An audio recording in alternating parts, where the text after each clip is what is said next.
Heading east out of town, I did not stop at the Cabazon Dinosaurs, as the day after Christmas there was quite a bit of traffic and foul weather. Heading east on I-10 till I got to Desert Center, where I went northeast to Highway 62 is Rice, California, and our first stop is the Desert Signpost. It seems that most of these signs are pointing to locals where they live and maybe some local businesses. It was kind of cool. It's really fascinating. On the top, there's even a mailbox. I feel sorry for the postman. Just down the road is the shoe fence, which used to be a shoe tree until it burnt down. They also have a mask bush, I guess you would call it. It once was a service station. Originally a trailer-based business area that catered to personnel at what is now called the Marine Corps Air Ground Combat Center 29 Palms. It is said leaving a pair of shoes along your travel across the U.S. is kind of a rite of passage. A few miles down the road is Vidal Junction. This is the location of Wyatt Earp's Cottage. The legendary lawman, gunfighter, gambler, businessman, and miner, along with his wife Josephine, inhabited this dream-come-true cottage in Vidal, California. It has been closed to visitors since the pandemic, but it's hopeful it will open again this summer. During the fall, winter, and spring months, Wyatt worked his Happy Days mines in the mountains just a few miles north of the site. This is the only permanent residence they owned in their long lives together. Wyatt and Josephine resided here until his death in 1929. Josephine passed in 1944, and both are buried at the Hills of Eternity Memorial Park in Coloma, California. If you're not sure who Wyatt Earp is, go watch the movie Tombstone. This area is also pretty famous for the Fast Five movie. It was filmed here, and it featured the train scene at the beginning of the movie. Traveling this route to get through Needles is such a nicer drive than going through Barstow and the Cajon Pass. Well, I made it to my destination in Kingman, Arizona for the night, which I now call the Kingman Gourd capital of the world. Anyhow, I overnighted with some friends, had a nice visit. I enjoyed some amazing home-cooked liver and onions. I know, before you cringe, you'll never have anything like it. And the best darn barbecued pork chops and potatoes I've ever had. Oh man, I can't wait to visit them again. This is a route from the 10 all the way to Kingman that I took with the stops along the way. After a great visit with my friends in Kingman, I headed to Nelson Ghost Town. El Dorado Canyon is located in Clark County, Nevada, famed for its rich silver and gold mines. The canyon was named in 1857 by steamboat entrepreneur Captain George Alonzo Johnson when gold and silver was discovered there. It drains into the Colorado River at the former site of the Nelson Landing. The town of Nelson lies in the upper reach of the canyon. El Dorado Canyon Mine Tours operates midway in the canyon and is one of the oldest and most productive mines in the area.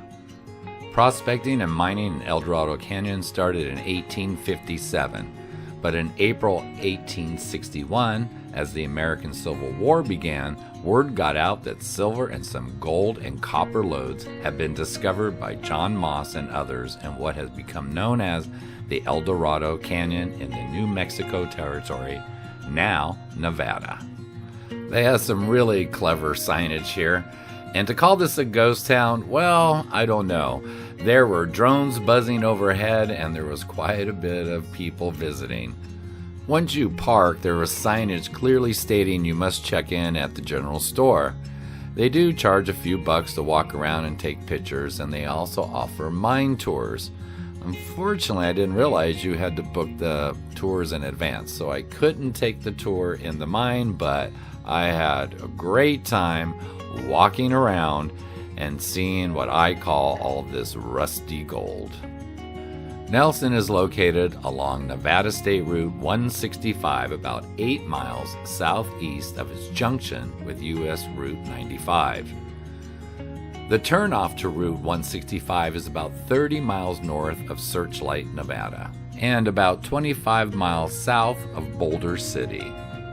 The area known as Nelson was originally called El Dorado in 1775 by the Spaniards who made the original discoveries of gold in the area that is now El Dorado Canyon. The town was the site of one of the first major gold strikes in Nevada and one of the biggest mining booms in state history. Gold and silver were discovered here around 1859. The rush to the canyon began in 1861. Several mining camps were established in the canyon and a steamboat landing in the mouth of the canyon on the Colorado River called Colorado City. In its heyday, the area established a reputation for being rough and lawless. During the American Civil War, deserters from both the Union and the Confederate armies would wander there, hoping that such an isolated location would be the last place military authorities would look for them. The community called Nelson was named for Charles Nelson.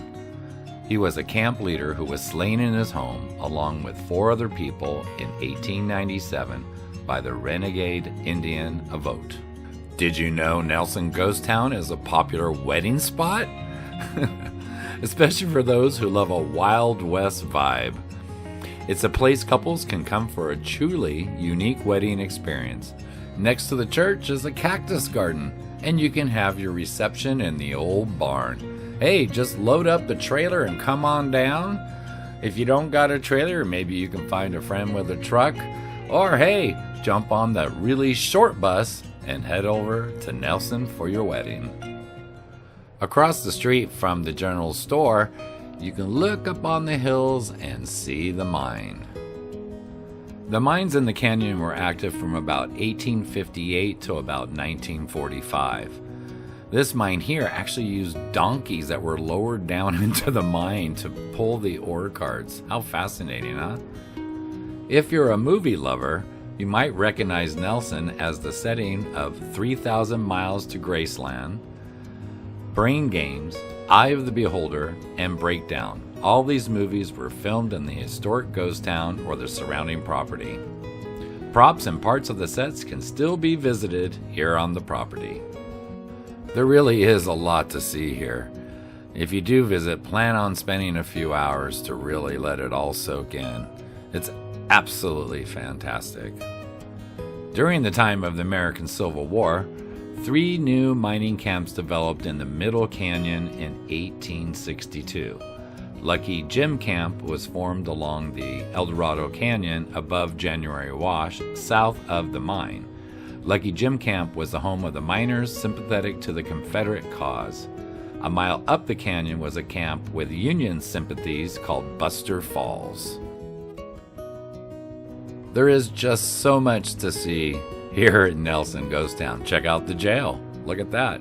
Here's an outdoor stove. That's pretty awesome. And if your house is falling down, what you do is you prop it up with some boards on one end. You take a chain and you drag that over and find an old truck out in front, hook it up, and heck, you're probably good for another 40, 50 years.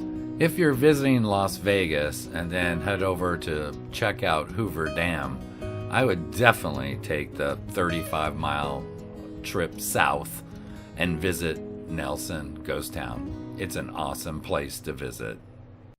I look forward to revisiting the ghost town in the near future, as I do want to take the mine tour.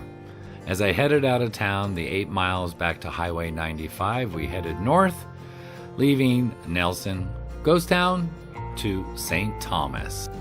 It's about an 85-mile drive from the Nelson Ghost Town, but from the Hoover Dam area, it's about 48 miles, not far at all, and the drive is beautiful. You go along the entire edge of Lake Mead, and the red rocks that shoot out of the ground is oh my God, when the light hits it, it's like it's on fire, which is crazy because just up the road here is the Valley of Fire, which I visited on a previous video. So it does linger on outside of the Valley of Fire. You still get those bright red rocks that when the sun hits it just right, again, looks like it's on fire. From the paved North Shore Road, It's about a 3.5-mile trip along the St. Thomas Cove dirt road to get to the trailhead, I guess you might say, to hike down and to actually see St. Thomas. With walking stick in hand, I headed out to the trail for the 2.5-mile hike, just trying to imagine that not too long ago, all of this, as far as you can see, would have been underwater. I just can't imagine. As you can see, the trail is well marked and well planned, so there's no chance of getting lost out here in the desert. Here's a map. This is the trailhead, and this is the direction we're heading for the St. Thomas Loop. There's not much left of the town except for foundations, but it gives you a pretty good idea of what once was. St. Thomas is a ghost town in Clark County, Nevada, near where the Muddy River flows into Colorado River. This here, what you're seeing, is a cistern. This is where they would collect the rainwater and use it for drinking, washing clothes, and making and prepping food. St. Thomas was purchased by the U.S. federal government and abandoned as the waters of Lake Mead submerged the town in the 1930s. However, as the level of Lake Mead dropped starting in the 2000s, the ruins of the town resurfaced. The town was founded by members of the Church of Jesus Christ of Latter-day Saints, otherwise known as the LDS, led by Thomas Smith in 1865. With a population of about 500 at its peak, St. Thomas became an established town of farms and businesses. This looks to me like a fence line at one time, probably surrounding the property to keep their cattle and things enclosed. Another possibility is it could have been a tree-lined road. I'm sure they had a lot of trees as they're low in the valley, and they probably used them as a windbreak. This here is the tallest ruins, and you can see this actually from the trailhead. It once was the Hanning General Store. Can you imagine just walking up and going and doing your shopping in here? How fascinating. To put it in perspective, this is what the store once looked like. Right across the street from the general store once stood the schoolhouse. How convenient for the kids to be right across the street from the general store, right? The school was a 2-story brick building built in 1915 with 4 classrooms, an auditorium, and space for plays and dances. 8 grades were educated here, and it closed in 1932 when many residents left town after work started on the construction of the Hoover Dam. I found it fascinating that in the early 1900s they used rebar, but it was twisted. Crazy. Here is what the schoolhouse once looked like. Walking down the steps of the schoolhouse, I looked down and I realized all that white speckly stuff were shells. How crazy. And then it dawned on me, yeah, this was all underwater. Wow. Here is the ruins of the post office. Here is kind of a before shot, but actually when the waters were starting to flood the town. Straight ahead was the 14-room Gentry Hotel. Here's an image of the hotel produced with a long camera exposure in the early 1900s. St. Thomas had a mining district which included 7 mining claims to the salt fields, including Big Cliff Mine, Salvation Salt Mine, and Bonelli Salt Mine. For 64 years, Lake Mead submerged St. Thomas in 60 feet of water. Crazy. This here is the foundation of the Gentry home. They must have had a big part in the town because they owned the hotel and a few other buildings. The U.S. government relocated residents, the town site, and the cemetery to nearby Overton. Residents dismantled and moved the wood buildings, concrete structures were left to flood. The post office remained open until June of 1938. On their final day of operation, they canceled over 5,000 letters as water lapped into the building. The St. Thomas settlement is noted as the endpoint of explorer John Wesley Powell's first Colorado River expedition in 1869. LDS church members abandoned St. Thomas in February 1871 as a land survey shifted the state line of Nevada 1 degree longitude to the east, placing all of the LDS settlements known as the Muddy Mission in Nevada instead of Arizona or Utah. The state of Nevada then attempted to collect taxes for previous years, payable only in gold from the residents. They chose to leave without paying. The LDS church members moved to Utah, where many of them founded new towns in Long Valley, presently Glendale, Orderville, and Mount Carmel. The ruins of St. Thomas, which became visible after the water level in Lake Mead lowered, are protected by the National Park Service as a historical site. The construction of Hoover Dam and the resulting rise in the waters of the Colorado River forced the abandonment of the town, with the last resident, Hugh Lord, leaving June 11, 1938. In this concrete slab, I noticed some imprints and drawings. Not sure what it says or means, or even if they're the right side up, but found them very interesting, as well as some rusty gold, some old bits of iron laying around. The novel Lords of St. Thomas 2018 by Jackson Ellis tells the story of the last family to vacate the flooded town in 1938. Mom, I know it's not the typical ghost town that you're used to, but it was a ghost town and I know how much you love them. Anyhow, as I'm leaving St. Thomas and going back to the main road to find my campsite for the night. Just southwest of St. Thomas, I found Government Wash. What a cool place.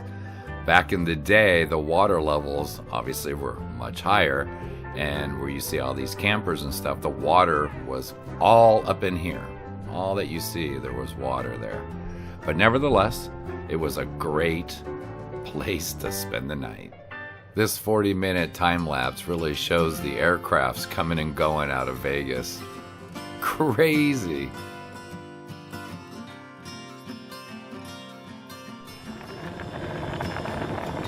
Pasta and meatballs.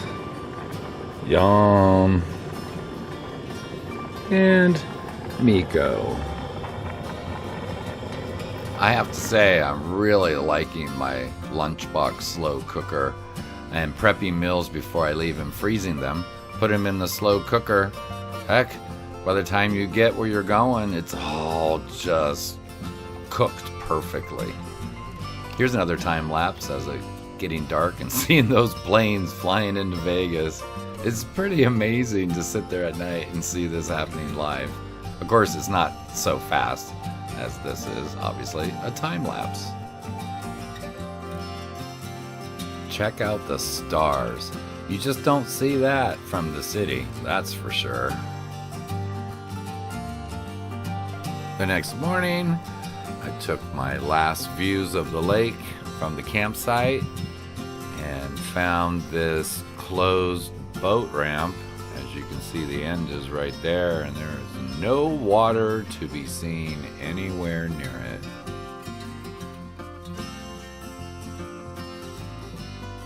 This here is a pull out, a lookout with picnic tables overlooking the lake, and you can pretty much clearly see how at one point this was all underwater at one point in time. Zooming in, I found a few fishermen out there. I bet you their luck at fishing is pretty good since the water level's low and the fish are more condensed. Lake Mead is a reservoir formed by the Hoover Dam on the Colorado River. It's about 24 miles east of Las Vegas, and it's the largest reservoir in the U.S. in terms of water capacity. Lake Mead provides water to the states of Arizona, California, and Nevada, as well as Mexico. Here is another closed or abandoned boat ramp.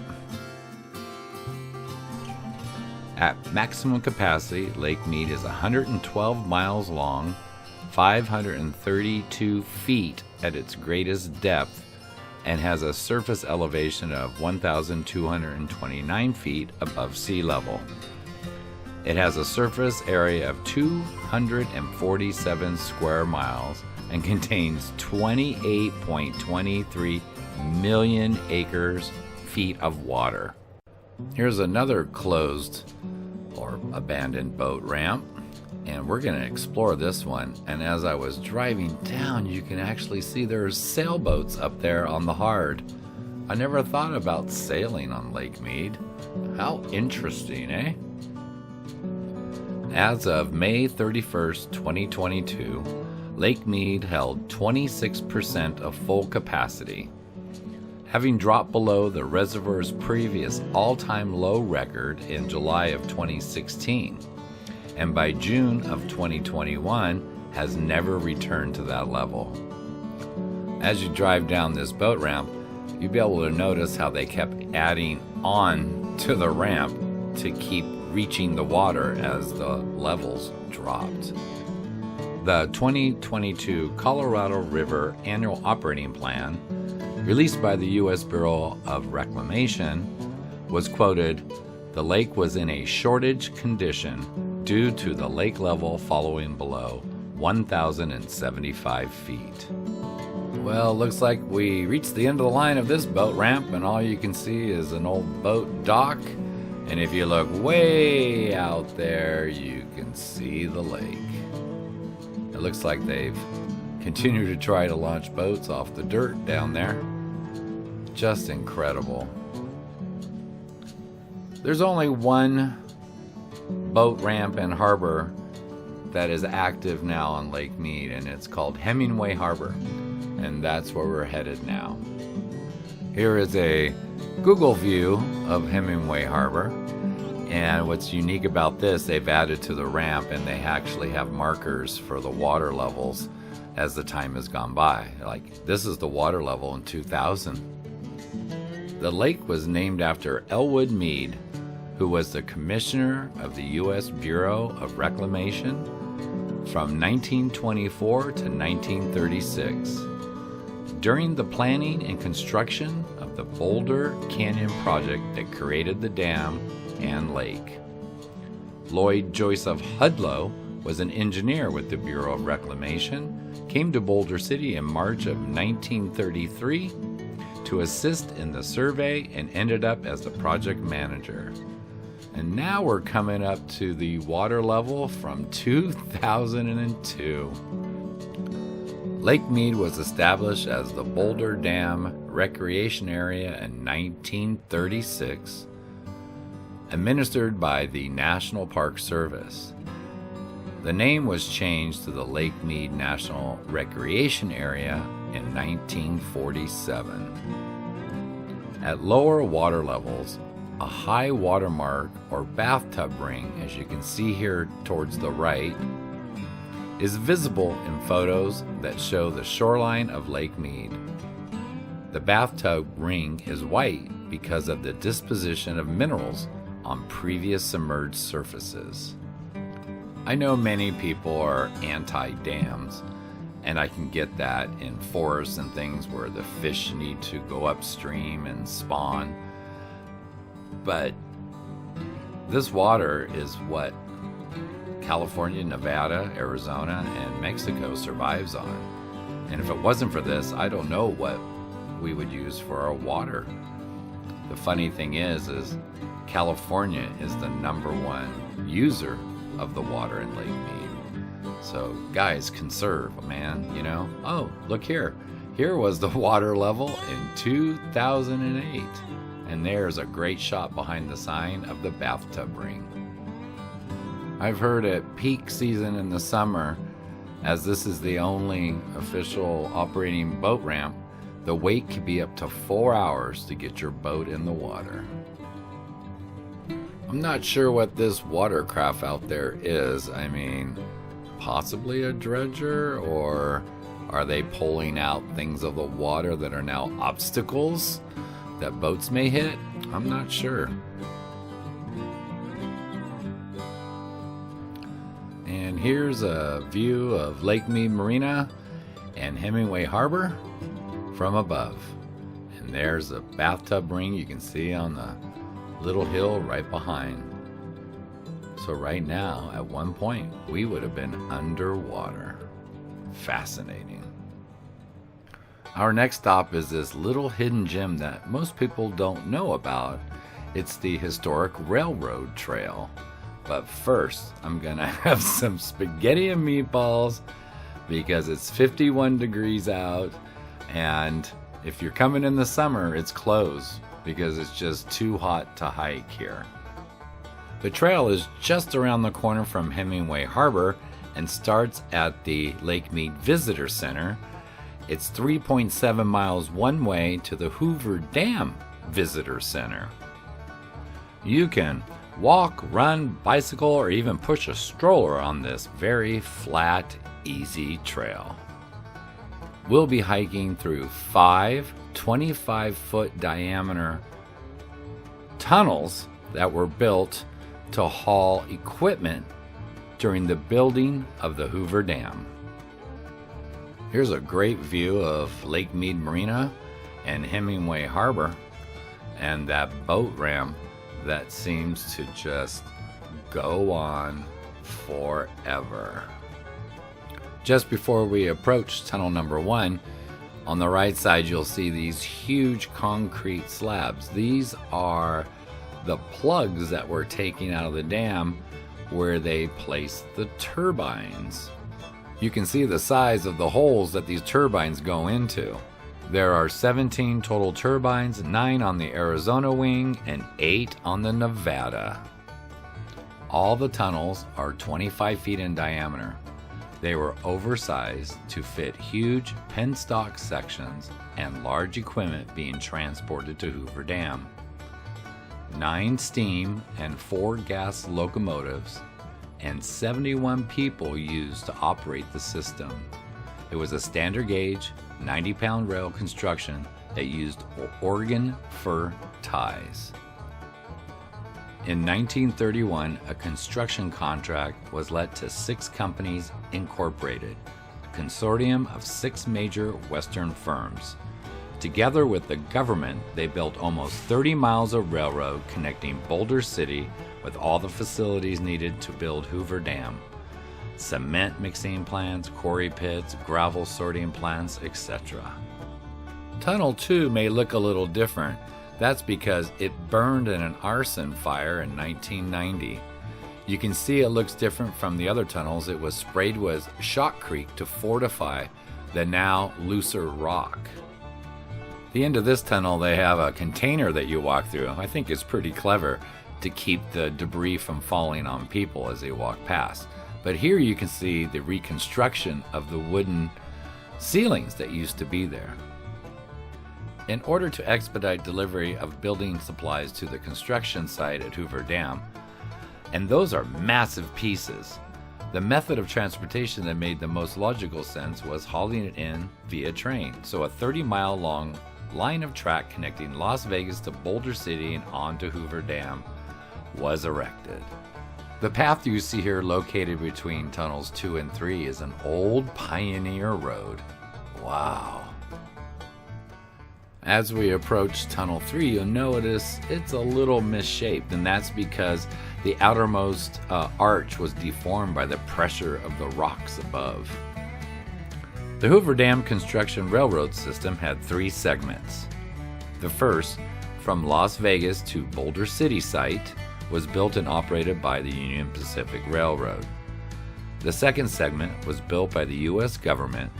It ran from Boulder City down Hemingway Wash to Hemix, the concrete mixing plant on the rim of the Black Canyon overlooking the dam. It provided concrete for the final 242 feet of the dam and the buildings on its crest. The airline distance from Boulder City to Hemmocks was 6.7 miles. A drop of 1,100 feet in elevation, however, necessitated 10 miles of winding tracks to keep the grades from being too steep. Six Companies, Inc. built and operated the third segment of the system. The tracks branched off the U.S. government-constructed railroad to Lawler, about a mile up Hemingway Wash from the visitor center. It crossed Hemingway Wash and followed the base of the river mountains and then looped eastward to the gravel plant on the flat overlooking the Colorado River. One branch went upstream 7.3 miles to the gravel plant on the Arizona side. Here we are going through tunnel number 4. Isolation demanded the tons of concrete needed for the dam to be manufactured locally. An electric drag line with 5 cubic yard capacity loaded gravel into the railroad cars. Concrete was made by mixing sand and crushed rock, called aggregate. With the Portland cement and water, over 4 million cubic yards of aggregate were taken from the Arizona side of the river. The other branch followed the river downstream to Black Canyon, to Lomax, a concrete mixing plant situated at the base of the Black Canyon. Lomax provided the concrete for the diversion tunnel linings, the powerhouse foundation, and 2/3 of the dam. To prevent the concrete from drying during the transportation, the mixing plant was put as close to the river as possible. This is tunnel number 5 with a little bit of history as well, and this one's different because it actually curves. Tunnel 5 was burned in 1978 and then was sealed. The tunnel was restored, sprayed with shotcrete, and reopened in July of 2001. The trail past Tunnel 5 continues to Hoover Dam and the Visitor Center parking structure. The gates at tunnel number 5 are closed at sunset. Locomotives hauled tons of gravel to a screening plant on the other side of the river 24 hours a day. A round trip took slightly over 2 hours. The Six Companies, Inc. Railroad was, of course, abandoned after the completion of Hoover Dam in 1935. The U.S. government constructed railroad section was sporadically used until 1961, when the last generator was hauled over its rails and installed at the power plant. The tunnels and the trail were nominated in 1984 to the National Register of Historic Places. Exiting Tunnel 5, you come up to this, I don't know, it looks like some type of utility yard, but this is the end of the trail for me, as it was really cold, and I always like to leave a little something for my next visit. As I head back through all the tunnels, just remember that all of what you're seeing here predated Lake Mead and the Hoover Dam. It even predates Boulder City. The nearest thriving city was Las Vegas, but only about 5,000 people lived there during the 1930s when the construction of the dam began. It's also kind of hard to imagine on video how huge these tunnels are, but if you look on your left, you'll see a jogger coming through. It makes it look massive. After leaving the historic railroad trail, I drove the 3 miles over to the Hoover Dam viewpoint on top of this bridge. Wow, this gave you a view that is just amazing. Here you can see how low the water really is and that bathtub ring around Lake Mead. Incredible. After checking out the views, I hit the highway, headed southwest to arrive at my favorite camping spot before dark, which is Joshua Tree South on BLM land. Got my fire going, set the camera up for some time lapse, and thought about all the things that I saw and the hikes that I took. It was actually a pretty good short trip through the desert. All I can say is, love you, Mom.